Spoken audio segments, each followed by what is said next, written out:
eh, tadi ada anak sejarah. Apa sih sejarah? Sejarah adalah cara kita memuliakan para pahlawan. Ngapain pahlawan dimuliakan? Dengan sendirinya dia memuliakan, yang namanya pahlawan. Sejarah yang benar adalah sejarah yang mengingat para pengkhianat itu. Dalilnya. Kan begitu cara berpikirnya.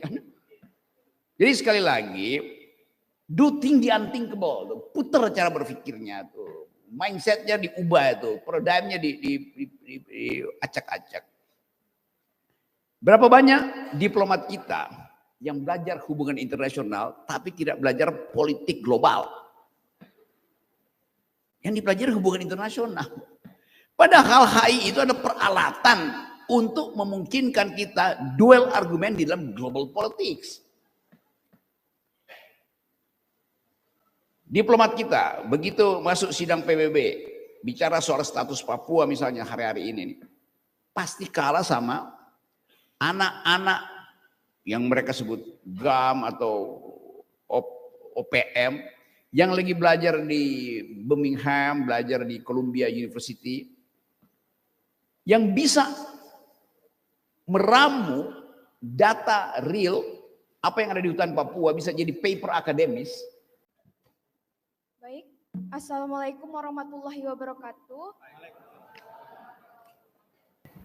Jadi berdasarkan tema di mana itu meneguhkan integritas moral dan etika akademik, saya ingin mengajak Bu Rocky untuk diskusi terkait suatu fenomena yang paradoks dan tapi sayangnya nyata adanya, di mana para sarjana sekarang itu lebih banyak yang banting setir, tidak sesuai dengan latar belakangnya, di mana mereka jelas-jelas peluh dan keringat mereka itu merangkai semua kata untuk masa depan, sedangkan mereka harus banting setir, di mana ruang lingkup tidak mendukung atau tidak menghargai apa yang ingin mereka perjuangkan tersebut.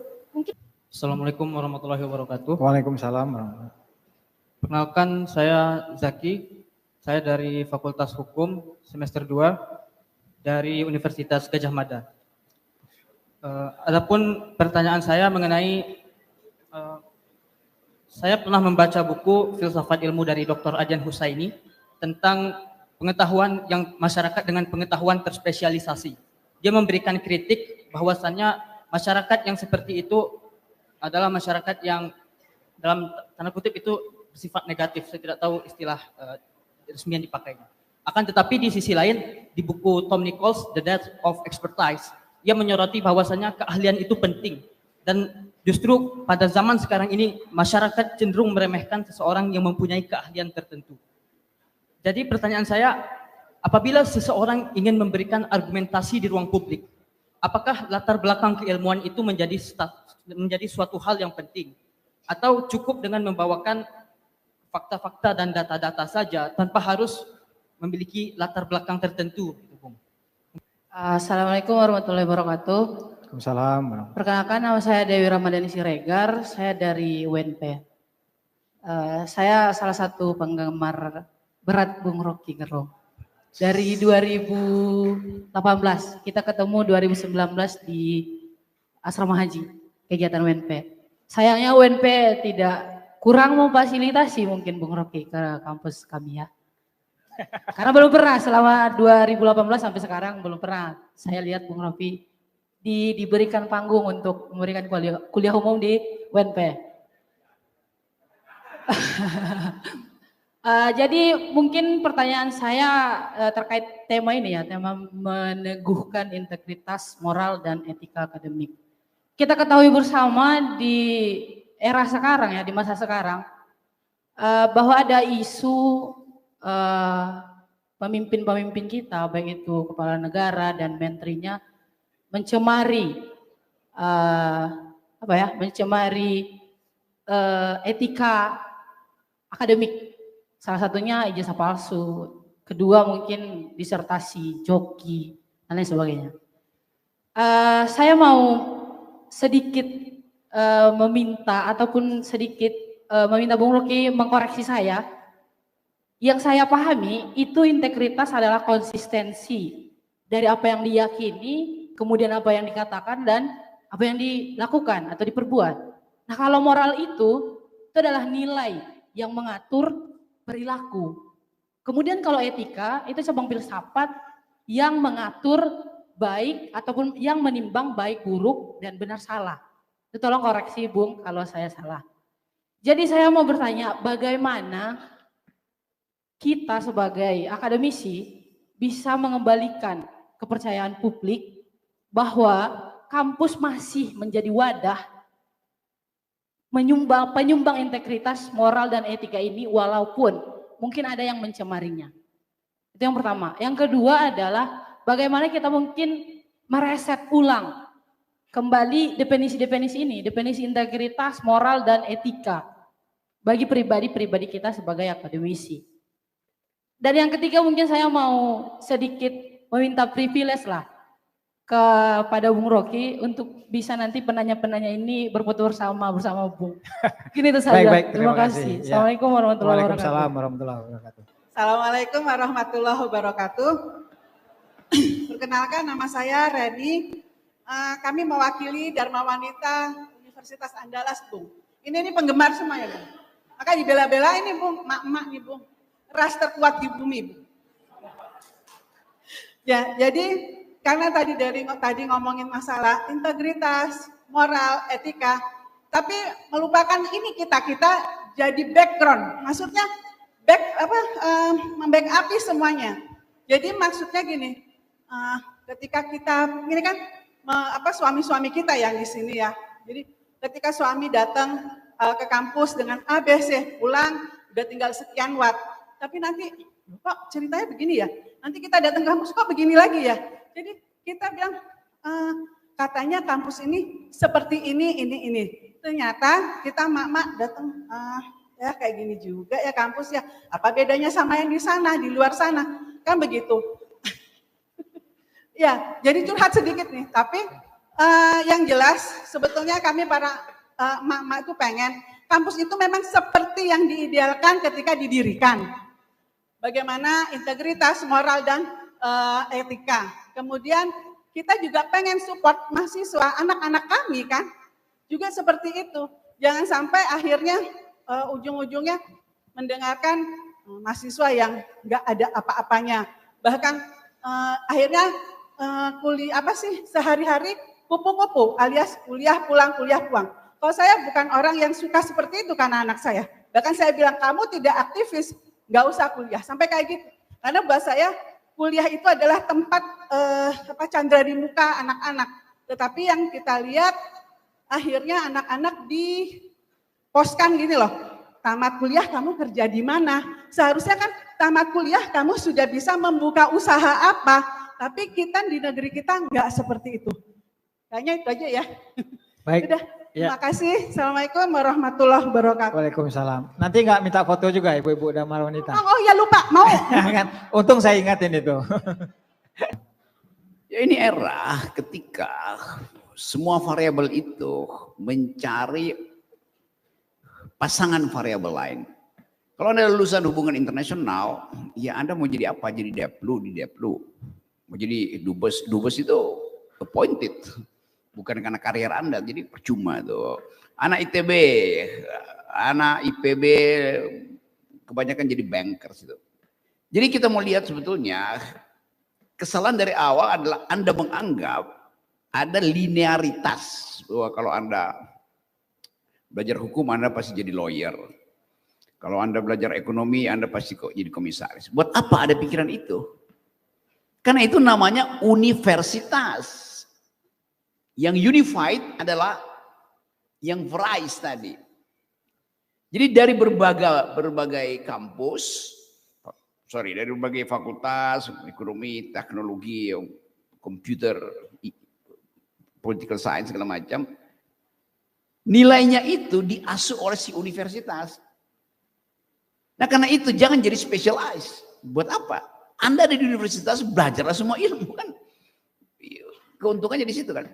Maka mesti dimungkinkan ada transdisiplin. Anak fakultas hukum nggak bisa gaul sama anak ekonomi karena anak ekonomi nggak ngerti siapa itu Richard Posner misalnya. Sementara anak hukum nggak ngerti siapa itu Adam Smith. Ngapain nih hidup di universitas kalau nggak saling ngerti? Padahal yang di unified itu adalah metodologi itu. Jadi kalau Anda belajar universitas, pertama-tama belajar tentang metodologi. Belajar tentang mode of thinking. Baru Anda belajar tentang ilmu-ilmu teknis. Jadi paradigmanya dikuasai dulu. Nah itu yang sebetulnya problem di kita. Dulu mungkin 5-7 tahun lalu ada ide untuk membuat semacam kurikulum dasar yang harus diikuti oleh semua mahasiswa. Dicoba di UI, namanya liberal arts itu. Saya ngajar di situ, tapi lama-lama nggak bisa. Karena dia mesti punya pengetahuan ilmu-ilmu dasar tuh. Matematik, filosofi. Akhirnya yang disebut liberal arts itu jadi mata kuliah. Sehingga jadi mata kuliah pilihan. Padahal liberal arts artinya pengetahuan dasar supaya orang belajar apapun dia nggak sulit lagi tuh. Nah, pelajaran-pelajaran semacam itu yang dicoba di kurikulum kita nggak bisa jalan tuh. Jadi rekrutmen awal itu yang udah kacau tuh. Nah semua dosen harusnya mampu untuk menerangkan paling nggak intellectual history. Tadi ada anak sejarah. Apa sih sejarah? Sejarah adalah cara kita memuliakan para pahlawan. Ngapain? Pahlawan dimuliakan. Dengan sendirinya dia memuliakan, yang namanya pahlawan. Sejarah yang benar adalah sejarah yang mengingat para pengkhianat. Itu dalilnya. Kan begitu cara berpikirnya. Jadi sekali lagi, do think the unthinkable. Putar cara berpikirnya tuh. Mindsetnya diubah itu. Paradigmnya diacak-acak. Berapa banyak diplomat kita yang belajar hubungan internasional tapi tidak belajar politik global. Yang dipelajari hubungan internasional. Padahal HI itu ada peralatan untuk memungkinkan kita duel argumen di dalam global politics. Diplomat kita begitu masuk sidang PBB bicara soal status Papua misalnya hari-hari ini pasti kalah sama anak-anak yang mereka sebut GAM atau OPM yang lagi belajar di Birmingham, belajar di Columbia University yang bisa meramu data real apa yang ada di hutan Papua bisa jadi paper akademis dan paper itu lebih dahulu tiba di meja persidangan PBB ketimbang position paper dari diplomat Indonesia. Padahal diplomat Indonesia adalah belajar hubungan internasional. Aktivis-aktivis pemuda ini belajar tentang logik.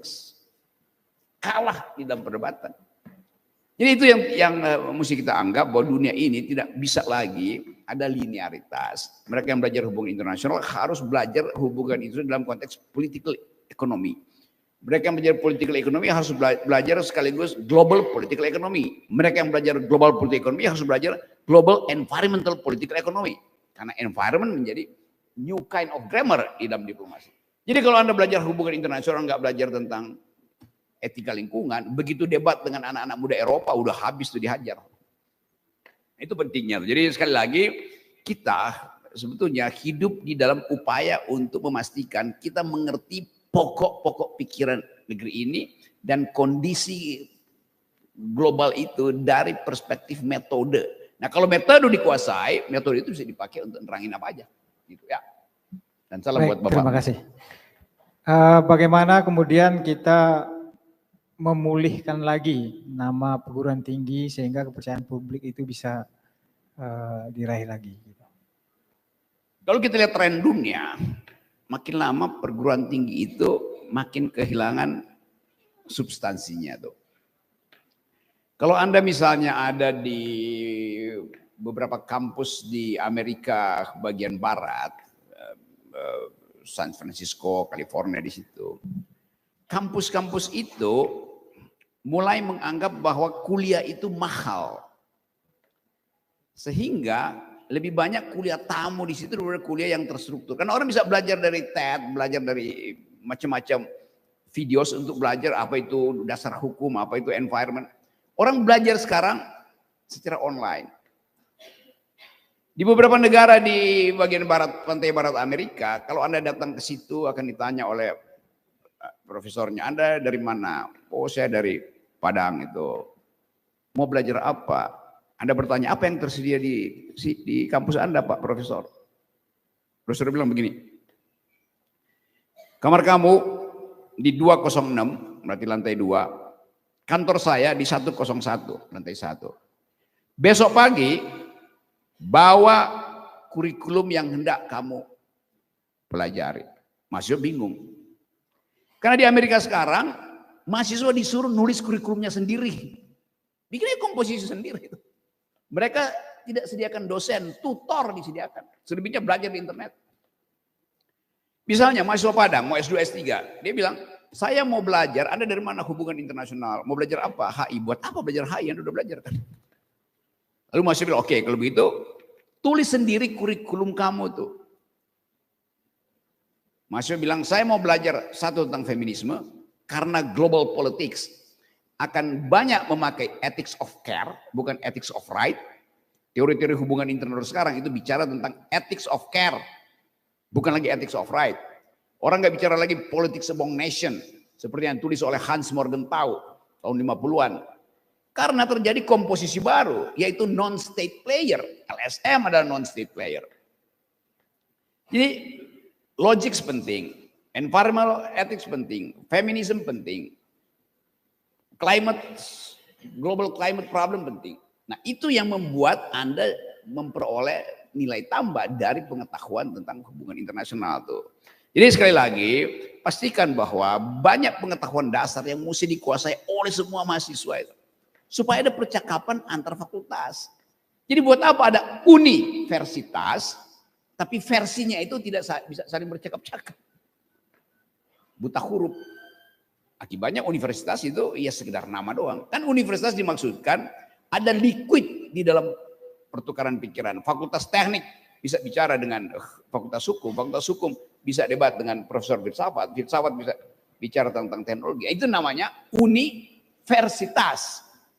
Kata uni di depan itu menunjukkan bahwa versi itu bisa diatasi dengan paradigma yang disebut metodologi. Baik, terima kasih. Tepuk tangan dulu untuk Bapak Rocky Gerung. Nah ini mengkritik ini, Pak Rocky disuruh mengkritik UNAN. Nah kayaknya susah ini, karena Pak Rocky baru berapa malam di sini ya. Oke, soal kritik UNAN. Anda tadi mau cari beasiswa ya? Oke. Mana ada aktivis cari beasiswa? Jadi supaya Anda dapat beasiswa, Anda bebankan tugas aktivis itu pada saya. Buat apa? Jadi seorang aktivis itu tidak akan cari partner. Dia disebut aktivis justru karena dia punya dalil. Jadi jangan suruh saya, karena saya bisa suruh orang lain lagi akhirnya kan. Terus menerus saling suruh menyuruh tuh. Keterlibatan itu datang dari keprihatinan eksistensial seseorang. Hanya dengan cara itu ada aktivisme. Nah sekarang para aktivis itu ya banyak yang jadi pragmatis kok. Karena apa? Mereka ingin jadi kandidat. Kanda di mana? Dinda mendekat. Banyak nunggu amplop dari seniornya kan saya tahu. Jadi sekali lagi, memimpin itu artinya berupaya untuk menghasilkan perubahan. Kalau belum selesai, ya nggak usah bilang aja bahwa memang saya tidak mampu menyelesaikan itu, tapi saya akan ulangi penyelesaian itu. Bukan minta tolong pada orang lain pasti lebih tidak mampu kan. Gitu cara berpikir. Semoga beasiswamu batal dan tetap aktivis. Baik, terima kasih, tepuk tangan buat Rocky Gerung.